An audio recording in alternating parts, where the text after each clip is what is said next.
একজন স্টাফ নিয়ে যাচ্ছে ব্লাড টেস্ট করার নাম করে তাকে বাথরুমে ডেকে নিয়ে যাচ্ছে, তাকে ধর্ষণ করার চেষ্টা করছে। স্বাস্থ্যমন্ত্রীকে ধিক্কার জানাই, আমাদের রাজ্যের মহিলা মুখ্যমন্ত্রী তাকেও আমি ধিক্কার জানাই, প্রশাসনকেও আমি ধিক্কার জানাই।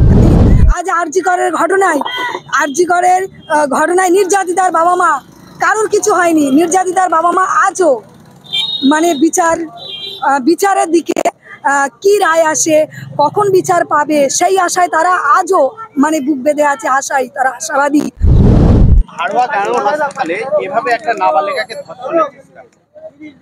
দেখুন, এটা আমি অন্ততপক্ষে আমি ভালোভাবে নিচ্ছি না।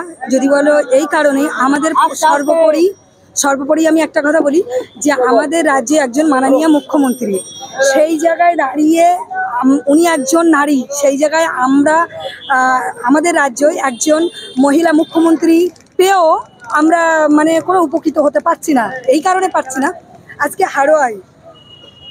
হাড়োয়া হসপিটালে যে ঘটনাটা ঘটেছে সত্যি খুব মর্মান্তিক ঘটনা। কারণ একজন স্টাফ, কোনো ডক্টর নয়, একজন স্টাফ সে ব্লাড টেস্ট করার নাম করে রাতের বেলা বাথরুমে নিয়ে যাচ্ছে। সে তার অসুস্থতার দায়ে হসপিটালে ভর্তি হয়েছে চিকিৎসা নেওয়ার জন্য। সেই জায়গায় দাঁড়িয়ে চিকিৎসা তো দূরে থাক, একজন মহিলা নার্স থাকাটা আমি মনে করছি খুব ইম্পর্টেন্ট। কারণ একজন মহিলা নার্স চিকিৎসা করা উচিত। সেই জায়গায় দাঁড়িয়ে আমার মনে হয় হাড়োয়া হসপিটালে কোনো মহিলা নার্স তো নেই, আমার মনে হয় নেই। যদি থাকতো, কোনো সিকিউরিটি গার্ড নেই, যদি থাকতো তাহলে রাতের বেলা ওই মহিলাকে, বাচ্চা মেয়ে, সে একজন নাবালিকা, তাকে একজন স্টাফ নিয়ে যাচ্ছে ব্লাড টেস্ট করার নাম করে তাকে বাথরুমে ডেকে নিয়ে যাচ্ছে, তাকে ধর্ষণ করার চেষ্টা করছে। আমরা দেখেছি আরজিকর ঘটনায় সারা রাজ্য তোড়পাড়, গোটা মানে পশ্চিমবঙ্গ তোড়পাড়। তারপরেও আমরা এখনো বিচার পেলাম না, বিচার অধরায়।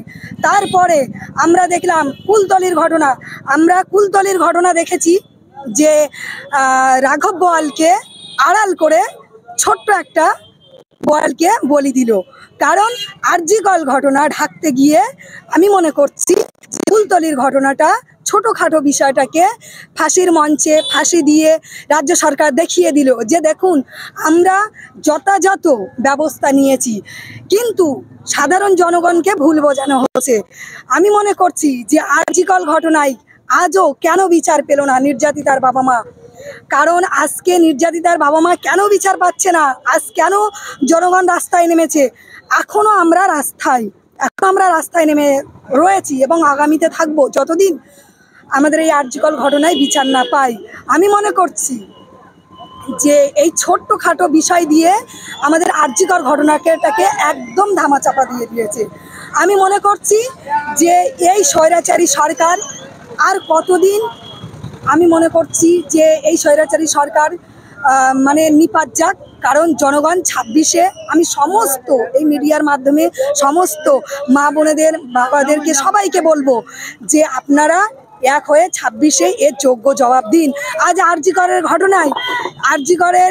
ঘটনায় নির্যাতিতার বাবা মা কারোর কিছু হয়নি, নির্যাতিতার বাবা মা আজও মানে বিচারের দিকে কি রায় আসে, কখন বিচার পাবে সেই আশায় তারা আজও মানে বুক বেঁধে আছে, আশায় তারা আশাবাদী। আজকে ঘটনায় ওই নির্যাতিতার বাবা মা আশাবাদী রয়েছে।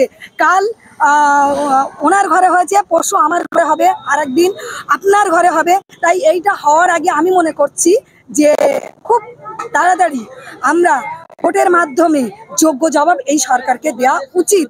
আর স্বাস্থ্য ভবনে আমি স্বাস্থ্যমন্ত্রীকে ধিক্কার জানাই। কারণ এই স্বাস্থ্যমন্ত্রী মানে উনি দেখছেন না যে কোন হসপিটালগুলো, বিশেষ করে গ্রামীণ হসপিটালগুলোর অবস্থা খুব খারাপ। আমি দেখলাম যে হাড়োয়ায় রাতের বেলায় এখানে মানে একটু সন্ধ্যার পরে 6-7টার পরে মদের আসর বসে, জুয়ার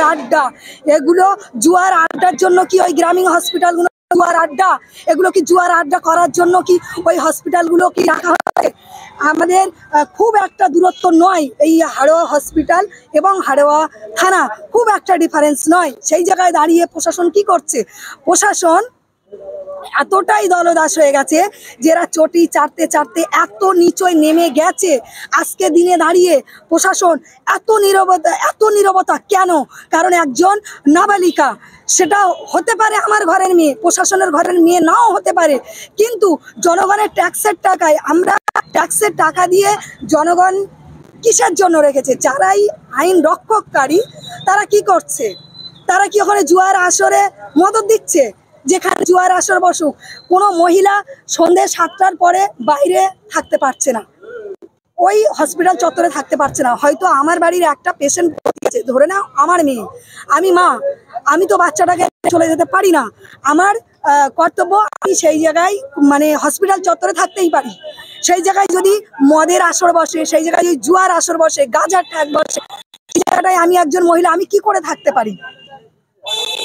আমি সত্যি স্বাস্থ্যমন্ত্রীকে ধিক্কার জানাই, আমাদের রাজ্যের মহিলা মুখ্যমন্ত্রী, তাকেও আমি ধিক্কার জানাই, প্রশাসনকেও আমি ধিক্কার জানাই।